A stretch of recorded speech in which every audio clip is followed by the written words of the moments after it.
Bé, senyor Jamal, per a aquelles persones que ignoren els antecedents històrics sobre el que està passant a Palestina, considero que és important remuntar-nos en el temps i parlar una mica de quina data més o menys es remunta l'enfrontament entre palestins i jueus o israelians.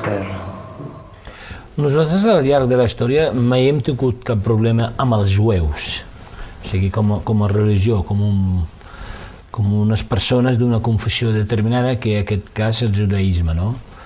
Tu mires la cronologia, la història, des de fa segles i segles, àrabs i jueus vivien raonablement bé, havia conviure correctament.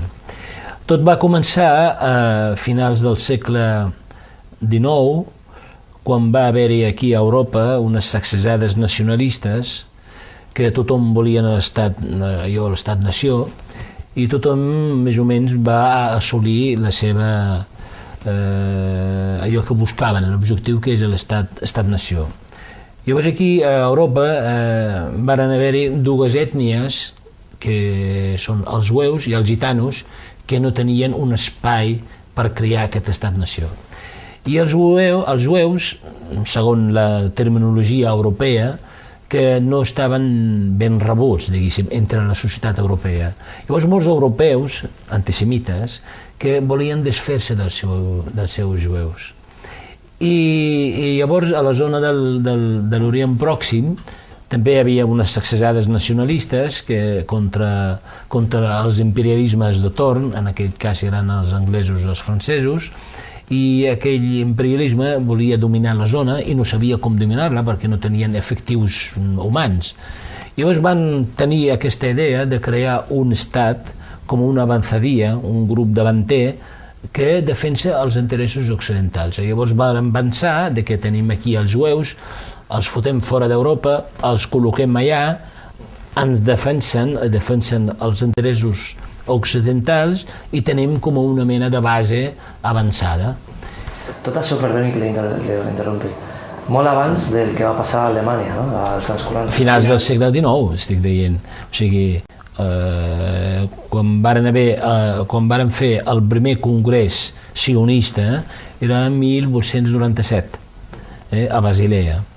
I llavors van oferir aquesta idea als mandataris de les comunitats jueves que hi havia a Europa, i al principi els jueus deien a Palestina no tenim res a veure a Palestina, no? En aquella època, i els van convèncer, els imperialistes, per crear aquesta identitat en aquella zona.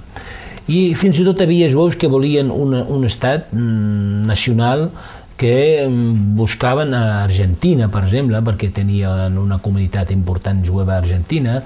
Alguns jueus deien anem al Canadà, que és un espai molt...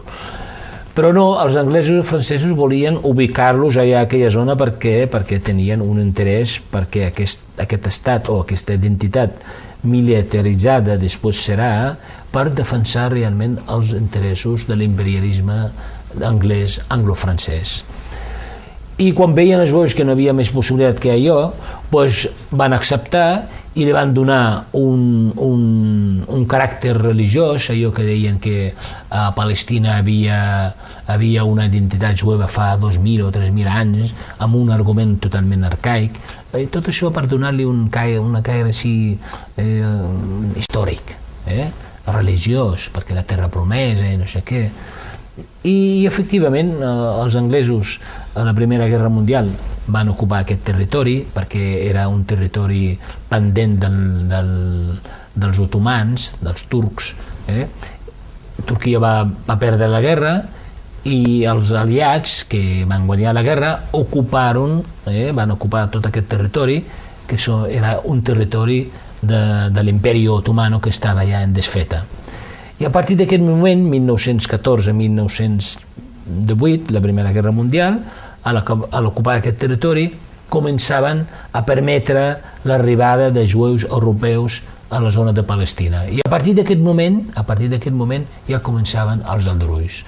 Per què? Perquè aquesta gent venien amb una idea determinada de crear un estat jueu sobre un territori que és Palestina, que estava habitat de nadius palestins, i començava el conflicte.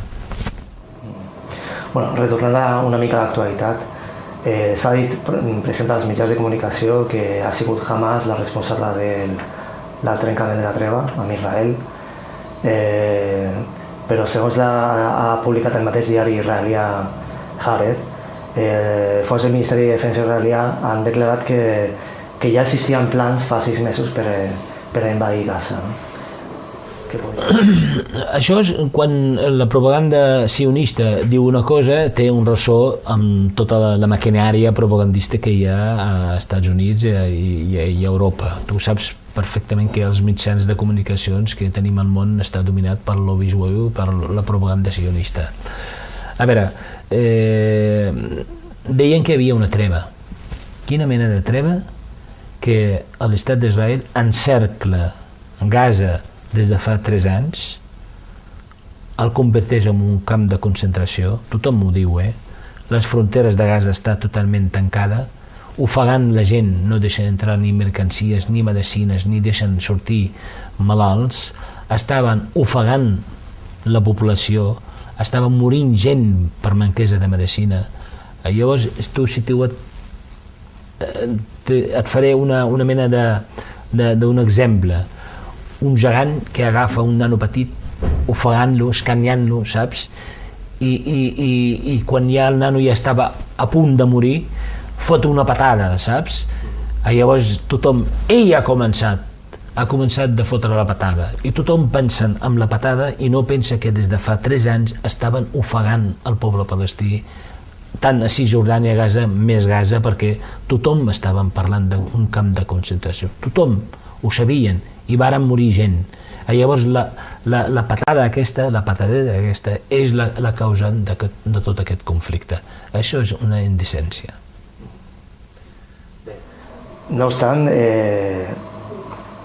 Hamas ha declarat que està disposat a arribar a un acord amb Israel per retornar a les fronteres de 1967 i aconseguir d'aquesta forma una pau. Des de sempre, Hamas, des del dia que va guanyar les eleccions, des del primer dia, tota la comunitat internacional començava en el acoso derribo.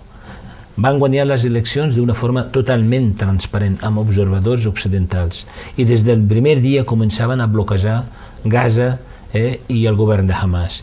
I llavors els van preguntar als dirigents de Hamas que heu de reconèixer l'estat d'Israel per començar a col·laborar amb vosaltres. I llavors els portaveus de Hamas van fer una pregunta correctíssima. Nosaltres estem d'acord en reconèixer l'estat d'Israel, però quin estat? Amb quines fronteres?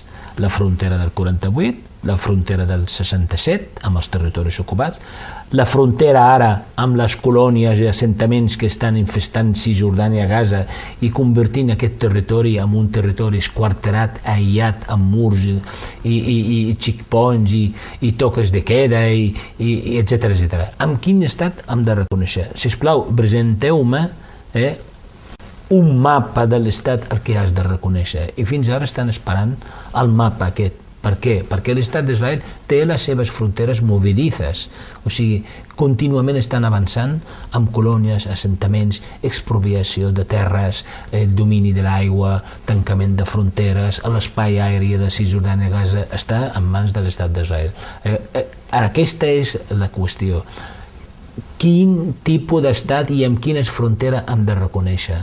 I no presenten cap frontera legal reconeguda per les Nacions Unides.